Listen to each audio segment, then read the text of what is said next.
Welcome to another episode of Tamra Simon's Live and the Real Estate Power Chat. I'm so excited for you to get to know Kathy Carter. I'm telling you, this is one magical lady here. So stay tuned because, as you know, first things first. This is Tamra Simon's Live, where real estate agents from around the globe come together to grow, collaborate, and expand their business. Where we take our inspiring conversations and put them together to create dynamic connections.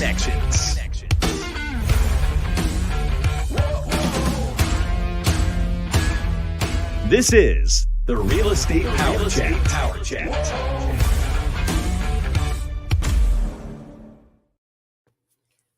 Well, thank you so much for coming today, Kathy. I so appreciate it. Oh, thanks for having me. Love that intro. I'm back here to the music. Well, got to be a little groovy, I love it. Amp up the adrenaline. That's it. So how are you today? I'm fantastic. How are you doing? I couldn't be better. That's great. I like that line. What was that line? Somebody I used to ask that all the time, like, how are you doing today? And oh shoot, I forgot what he said. Any day above ground's a great day, I think is what he used to say. I'm like, that's true. That's good. Yeah, absolutely. I have a good friend that, they're like, how are you? And he's like, oh, I love my life. Thanks for asking. I love that. I love it. People are always expecting, I'm fine. Yeah. Yeah. So, yeah, and that just means that you really don't know what to say. Yeah. That's right. So, Kathy, for my audience to kind of get to know you, how about you just kind of give us a little bit about Kathy Carter?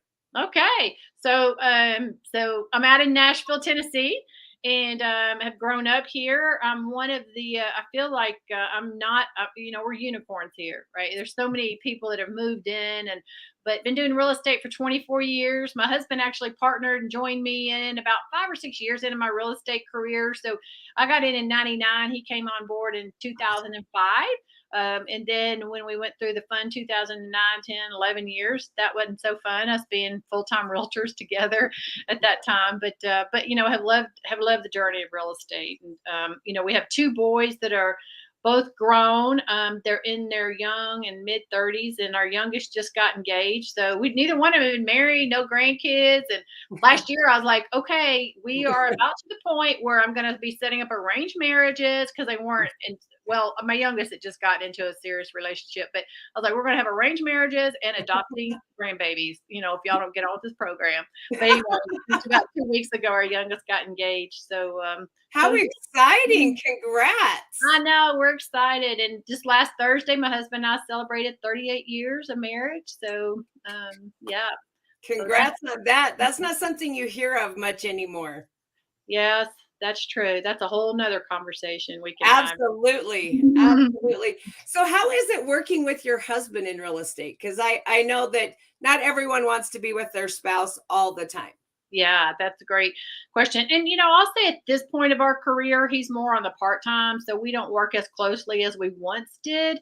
But there's ups and downs. I mean, there's some great things about it because, you're both striving for the same dreams, right? All of that together.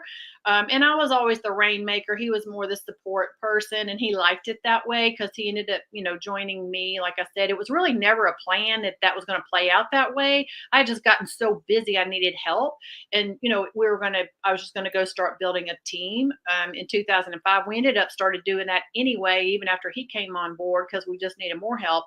But it's been good. The thing, if I went back and what I feel like if there's anything I could teach or tell somebody today that was looking to bring their spouse on, is that you've got to make sure you define your roles together. Because again, when it was all good and we were running and gunning and going, it was great because I was just going and doing, and he was kind of following behind doing the things I need him to do, showing houses here, showing houses there.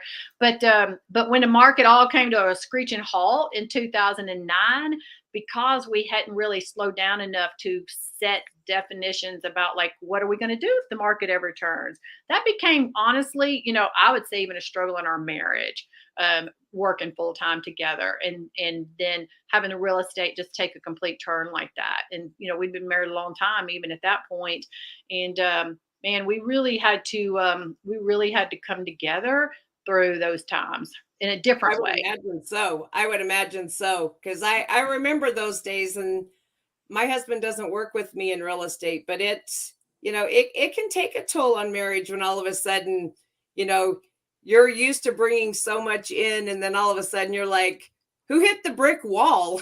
Yeah, that's about what happened, isn't it? I mean, and it was, everybody felt that way, in real Yeah. estate. So many of our friends lost houses, short sale houses, had foreclosed. We were fortunate that didn't happen, but we sold our house. We way downsized. I mean, all of that. So there were some different years for sure. Going Absolutely. through that, as a married couple. Yeah, I can imagine so. Now, you've been in business now 24 years. How did you get into real estate? Mhm. So I was in the corporate world. I had actually got my license when I was about 21, and my sister had gotten her license. She's 12 years older than me, and we have completely different personalities. And I thought, I didn't really know what I wanted to do, so I got my license. And my husband and I had just gotten married, and we had a baby, and that next year, and I realized really quick that that real estate was a full-time gig, right? And so had just started in the corporate world, and I was trying to do real estate part-time, realized that wasn't, like I said, I realized it was a full-time gig. And so I ended up stepping out of it. And then it wasn't until about 14 years later that I got my license again. So it was just always something, there wasn't one thing that drew me to it. It just, when my sister got her license, it was like, and I started listening to like Tom Hopkins. I don't know if you remember him back in the day, but I would listen to his audios, and and Zig Ziglar, which he wasn't really about real estate, but I'd listen to that stuff, and it was something about real estate that just excited me. And I always thought one day I'm going to do that. And so I got my license again, and like I said, about 14 years after starting climbing the corporate ladder, and the rest is history. It was never a plan, like I said, to bring my husband along. I just was so into it and loving every minute of it. I just, became successful, if you will, because I loved it. I mean, everything about it I loved. I mean, I was a sponge. I wanted to be in every class I could be in. I was just like learn, learn, learn. But then I'm out there talking to anybody and everybody. We're at dinner. My husband, some back in the day, if you can remember, you may not. You're probably too young. But remember back in the day, they had the Homes magazines. Like Yep. if I saw somebody in a restaurant with the Homes magazine, like I'm talking to them before we walk out the door. My husband was like, "Do not talk to them. Like you're trying to have dinner." And I said, "I'm not pulling a chair up. I just, gonna." So I was talking to anybody and everybody, and just I loved it all. So That's it funny really that you wasn't. say that. Yeah, I didn't love necessarily looking at houses. It wasn't that. It was just, I don't The know. Something. relationships. Yeah. What's that relation? That's it. That is it right there. Yes. Yeah, that's my favorite part of this business. Yes. But no, I remember back in the day, my mentor would actually tell me, doesn't matter where you're at. If you're sitting down for dinner, you always ask the question. And my husband would sit there when we was first going together, and he's like, please don't ask. Please don't ask. And I would ask. Yeah.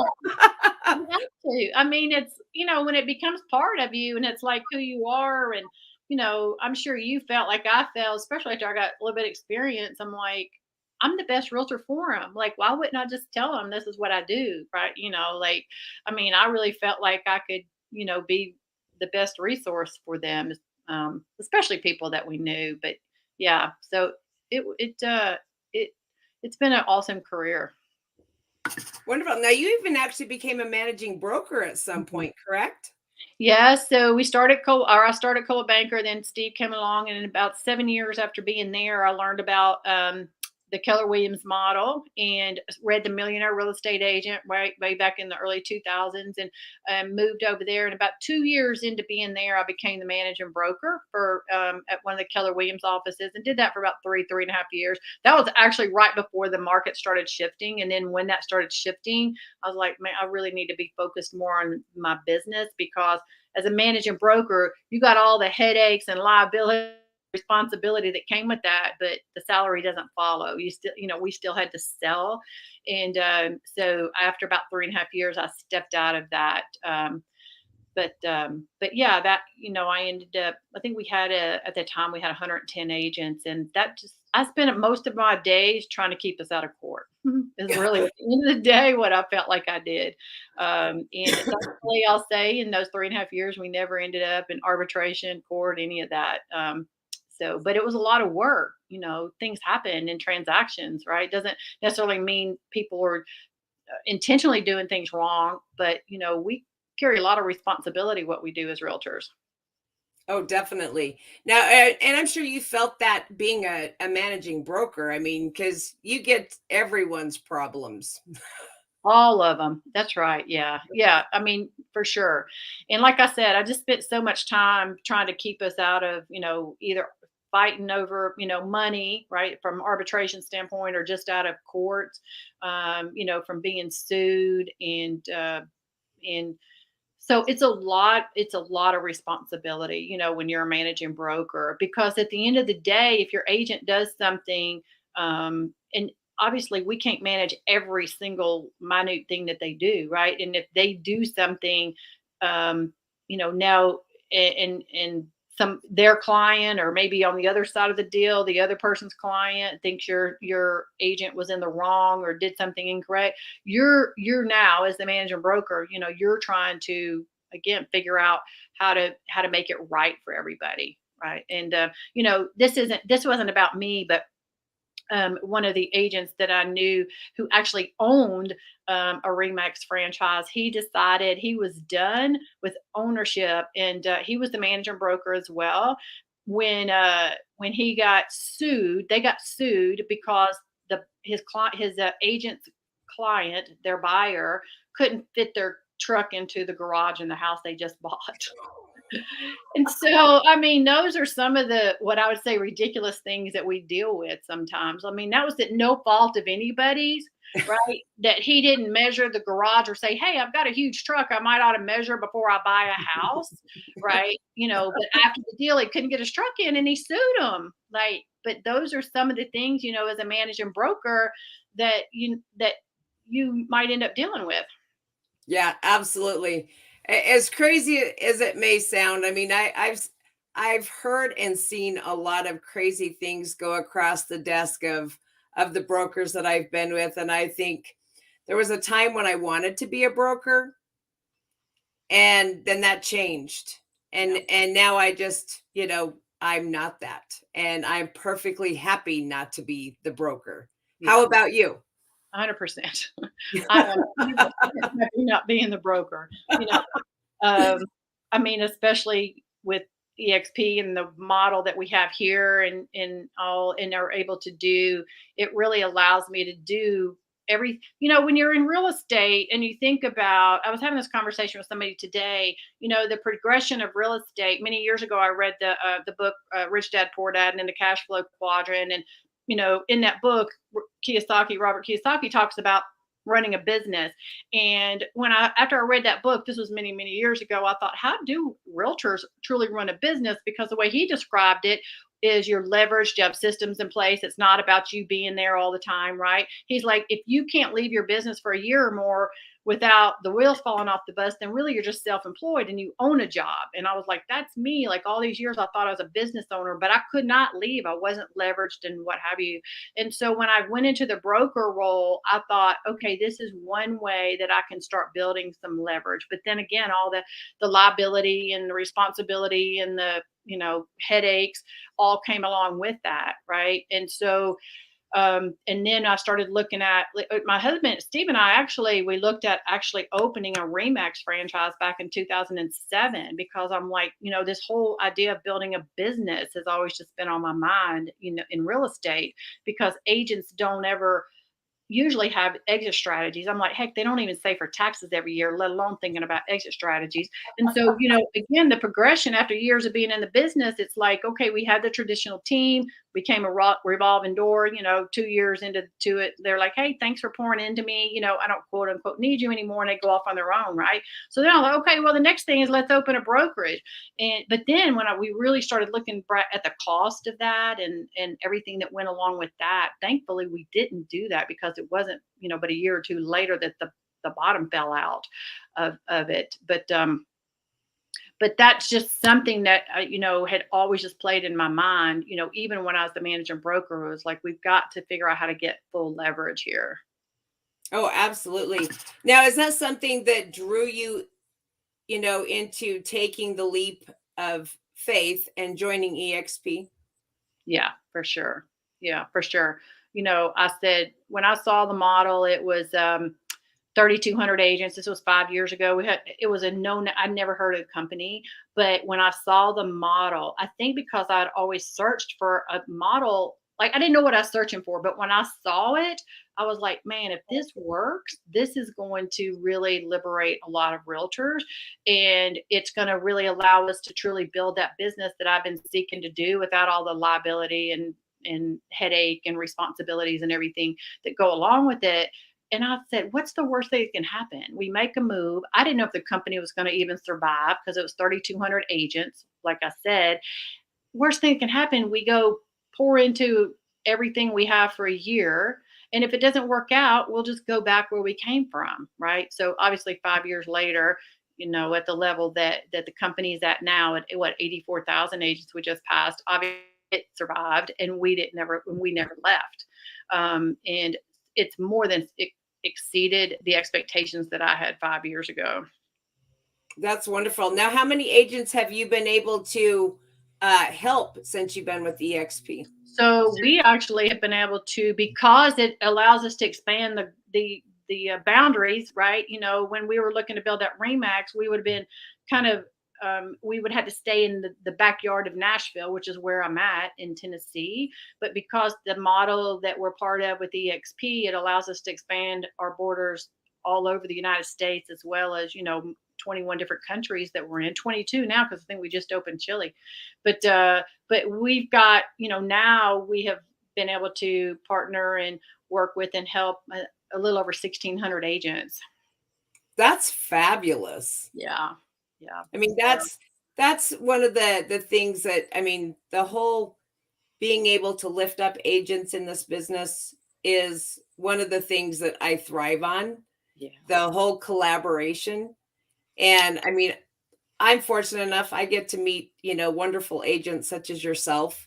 And I've built a lot of relationships with agents that before they were just competition. That's right. That's what's beautiful. And that's been a surprise. There's been so many surprises along the way. That's one of the core values. And I've been at other places that they talk about, they have core values, but you never hear them spoken about. Right. And so when I thought collaboration was one of the core values, I really didn't expect that it would play out as it has played out. But really, because all of us as agents, we have ownership in the company. We all have this vested interest in one another, right? It's like, it behooves me to help you be the best realtor you can be, so that, the better you do, the better the company does, the better theoretically our stock will do.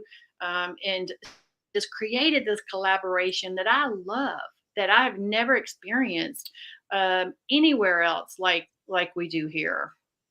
Oh, absolutely. Because I've caught a lot of flack because I'm one that's always, even in my market, they're not doing so well. And I'm like, here, try this. Oh, yeah. Here, try this. And everybody's like, why are you doing that? Yeah. I just, I can't service the entire state myself. At the end of the day, too, it just comes down from having an abundance mindset versus a scarcity mindset.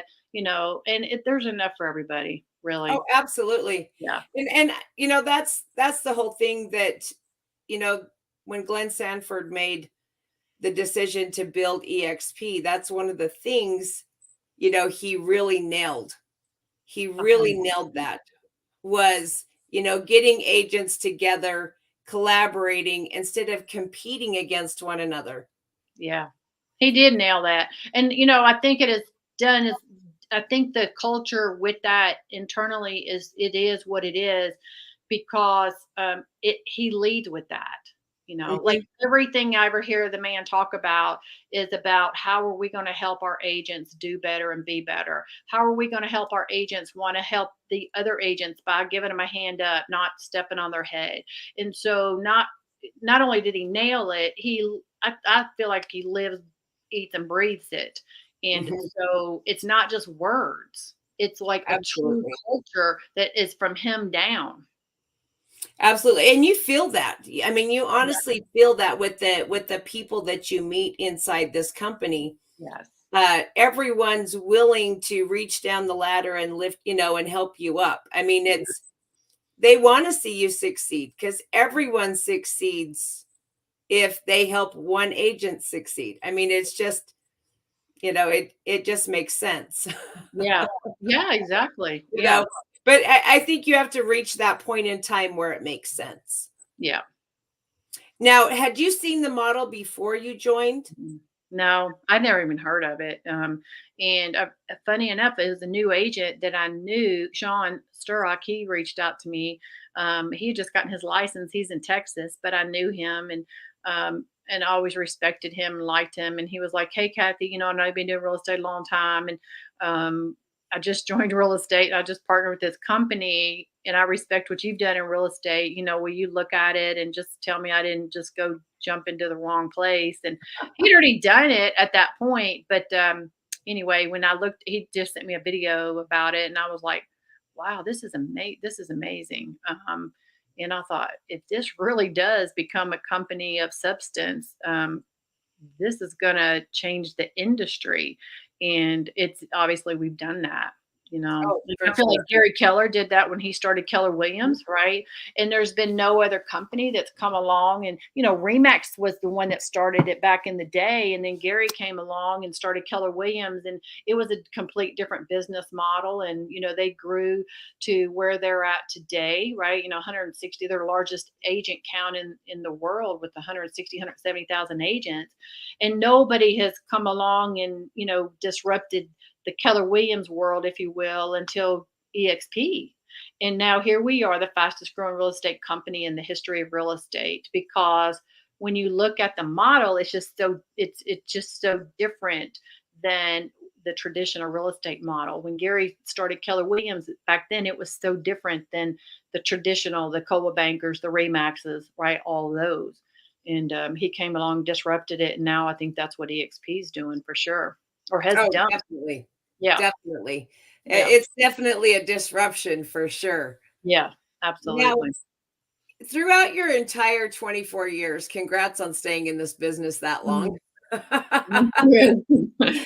Did you do any coaching or training or that helped you be as successful as you are? I mean, Mhm. because you're a very successful agent even still.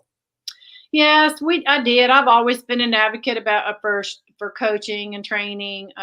Like, and still am. I'm not in real estate coaching, but I'm more, I'd say these days, in personal development coaching, because I'm always, and I have always for years, just strive to be the best version of myself. But yeah, I was part of Craig Proctor's real estate coaching program, and his at the platinum level, and that's sort of the highest level. And I was around some of the highest producing agents in the country, and his program was great. I loved his program. I was a part of that for several years, and he was a lot of out of the box marketing ideas, things like that. Mhm. And so I did that for several years. But I'm a huge proponent of mentors and coaches. Yeah, absolutely. I remember I actually got involved with Craig Proctor through the short sale days. Oh yeah. And I learned a lot. He had a different training style than most real estate coaches. Yeah. He did. He did. I always felt like, he was really good marketer. I felt, he really just had a lot of like I said, out of the box ideas that weren't just your, typical real estate coach, call 10 people a day or whatever the number is, right? That they would tell you. Craig really had a lot of great marketing ideas about how to separate yourself from your competition and what have you. So, um, yeah, those were he was really good, I feel like, at what he did. And Oh, he's still around. absolutely.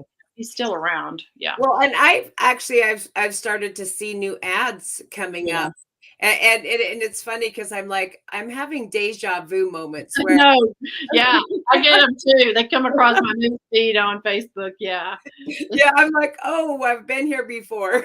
Yeah. Right. Yeah. Except it's completely different this time around. Man, it's all so different. I mean, even talking about Facebook, when I got in, we had homes magazines, like I said, we had homes magazines, and I just feel like, wow. And that is kind of talking about the coaching and the mentorship and all. That's why, like, in collaboration, why I am always in conversations with other top agents, because I feel like more than ever, our industry is just changing so fast, right? And being able to stay on top of it all. I mean, having you got Facebook, you got Instagram, you got YouTube, you got LinkedIn, you got TikTok. You're like, oh my gosh. And it's like, just when you start learning Facebook, then, they throw in, now Instagram and all these other things I just mentioned, right? And it's like, wait a minute, I'm just getting Facebook down. I'm like, and I feel like things are happening at rapid speed, don't you, in our Oh, business? yeah. Yeah. Well, because I'm like, okay, I jump on board and I start hitting all of the different social platforms. And then I'm like, this is a full-time job in itself. Mhm. And I can't sell real estate and be on every single platform at the same time because I get lost. Yeah, it's so much. Yeah. It And really. it's a bit of a distraction. Yeah. Don't you find that? I mean, and I guess that makes me a bit of an old school because I've been doing this 18 years.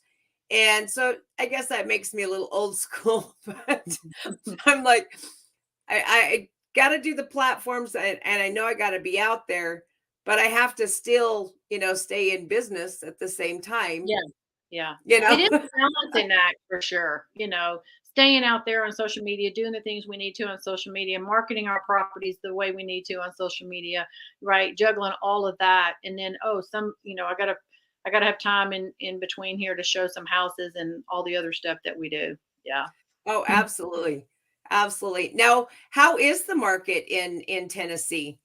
Yeah, we're definitely seeing a shift. But I think Nashville, I've just been reading some articles this past week, in the last week or so, that I think I guess if there's safe markets, I think we're probably one of the safer markets where, the predictions are we're not going to lose the values that some of the areas have already started seeing, right? Our sales are going to still stay, relatively high, just very little dip in them. But what we are starting to see is, some things what we're really starting to see at the end of the day, Tamara, is a normalized market, because what we haven't been in for the last 2 years is a normal market, right? Yeah. And so I feel like we're getting back to really what a normal market is. It might take your house 2, 3, 4 weeks to sell. You may not get 20 offers in the first 2 hours like we did for the last 18 Mhm. months. That was not normal.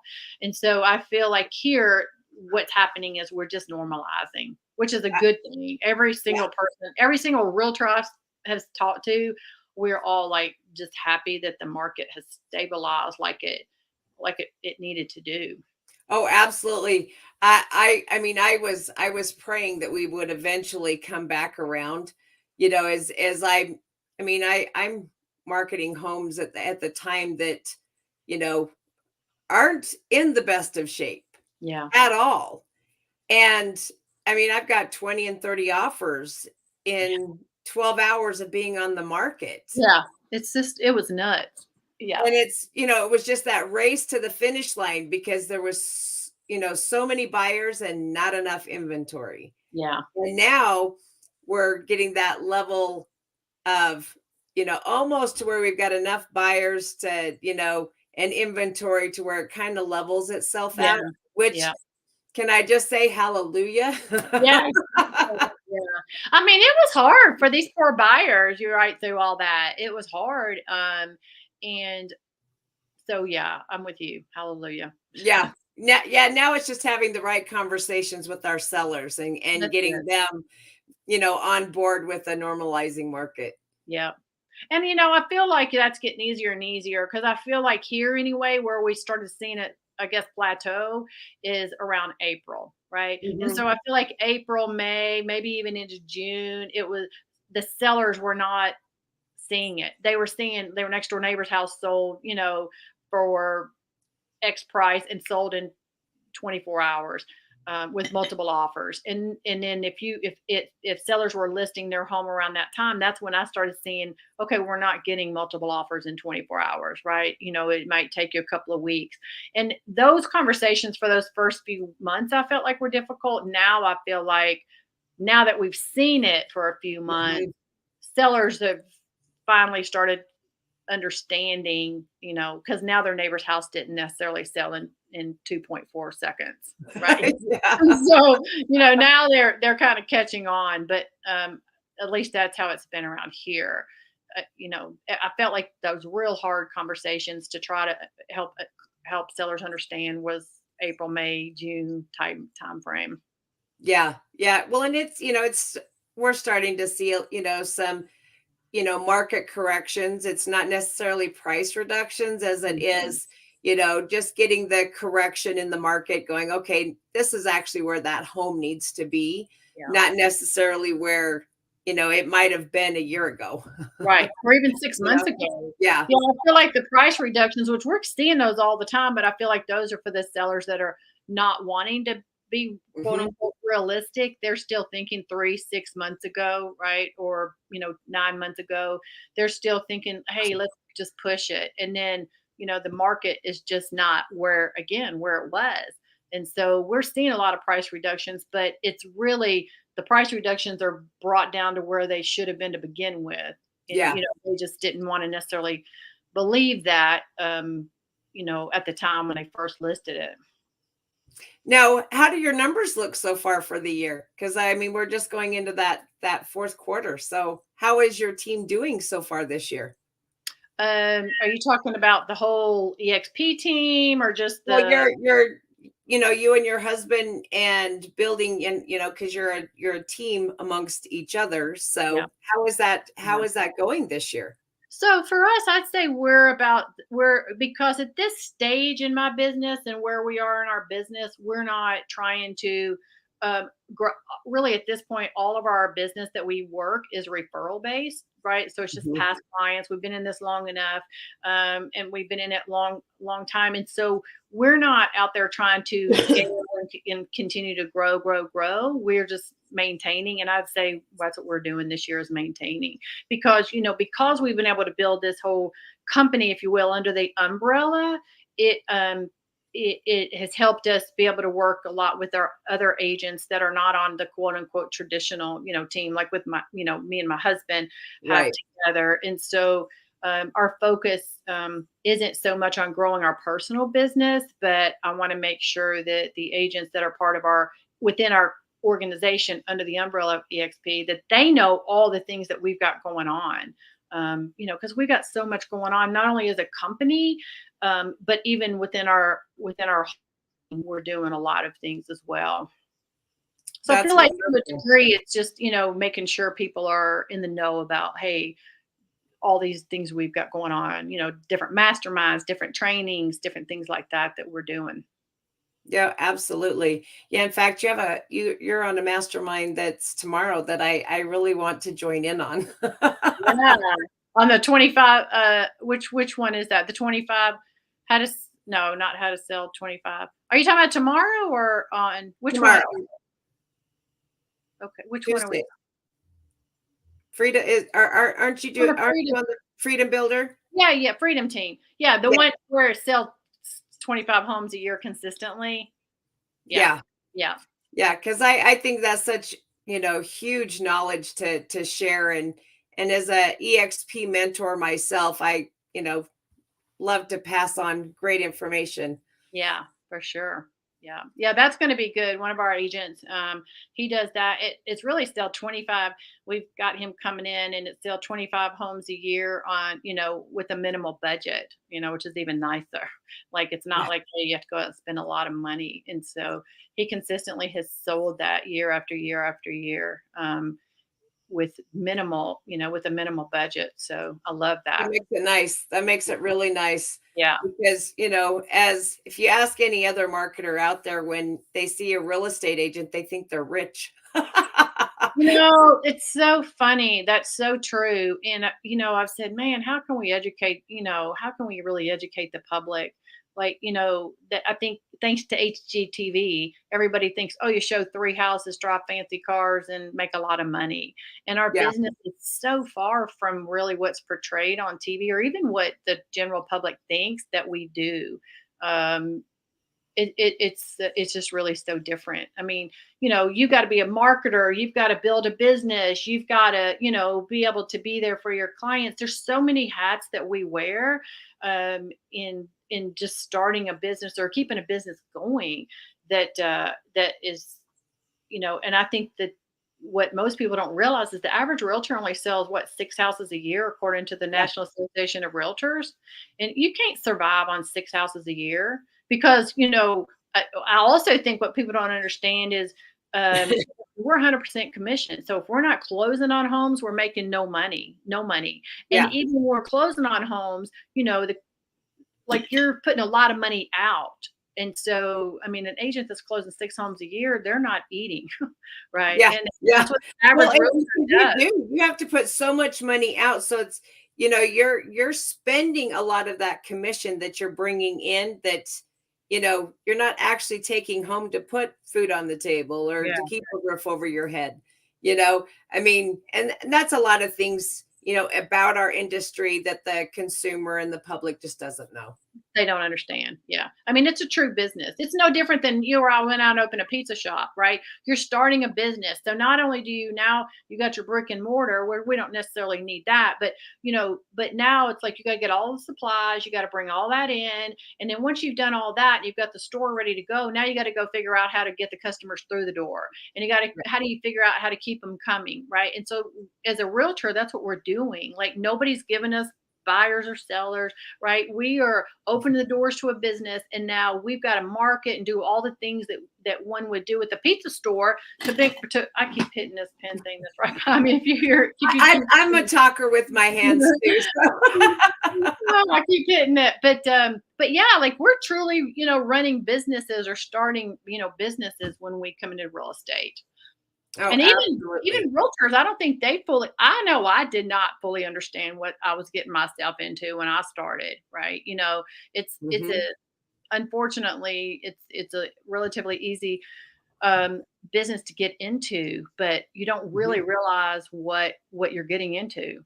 And what people Yeah. also don't realize is like what is 80% of agents get out of the business within their first 2 years because they get in and they realize, well, first of all, if they're only selling 4 or 5, 6 houses, like we talked about, you're not eating, right? I Yeah. mean, you're not paying your bills, and then secondly, they don't realize, oh man, this is a business I'm actually having to Oh, start. yeah. You have to work it every single day. Yeah, It's not like, I mean, otherwise you have no consistency yeah, and therefore you're not paying the bills.